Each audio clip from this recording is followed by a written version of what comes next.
শুভ বিশ্বকর্মা পুজো। প্রত্যেক মাসের সংক্রান্তিতে আমাদের এই মনসা পুজো হয়, তো সেটাই হচ্ছে। তারপরেতে বিশ্বকর্মা পুজো উপলক্ষে গাড়ি সাইকেল যেগুলো যা আছে সব পুজো করা হচ্ছে। তারপরে ছিল বুড়ো রান্নার নেমন্তন্ন, সেখানে গেছিলাম আমরা খেতে। তো সেখানকার ভিডিও আর করা হয়নি। তা আমাদের বাড়ির রান্না পুজোর ভিডিও তো আমার মানে মেনুগুলো তো দেখিয়েছিলাম। আমাদের এই বছর ছিল বেশ সাউথে যেরকম কলাপাতার মধ্যে সমস্ত রকম অনেক রকমের মেনু নিয়ে ওদের অনুষ্ঠান হয়, সেইভাবেই আমি কলাপাতায় সমস্ত রকম দিয়ে একটা ভিডিও করেছি, সেটাই দেখা। রান্না পুজোর স্পেশালিটি হিসেবে কলাপাতা তো খেতে দারুণ লাগে। তো কলাপাতায় প্রথমেই পড়ে গেল ভাত। এটা রান্না পুজোর দিন রাত্রের ভিডিও অবশ্যই, কারণ পরের দিন পান্তা থাকে। এটা হচ্ছে ইলিশের তেল। এর সঙ্গে হচ্ছে আমাদের একটা করলা চচ্চড়ি হয়, এর আগে ভিডিওতেও বলেছিলাম।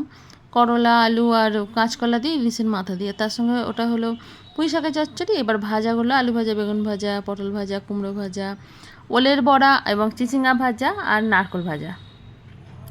বেশি হয়নি, যেহেতু আমাদের বাইরের লোকজন সেভাবে নেমন্তন্ন ছিল না, তাই কম ভাজাই হয়েছে। এবার হচ্ছে কলাইয়ের ডাল, তার সঙ্গে ছিল ডাল বসা, আর এটা হচ্ছে আলু মাছের তরকারি, মাছের ঝাল, ইলিশের ঝাল, মানে পোনা মাছের ঝাল, ইলিশের ঝাল, দুরকম ছিল। তার সঙ্গে যে চাটনি আর ছিল নারকোল কুমড়ি।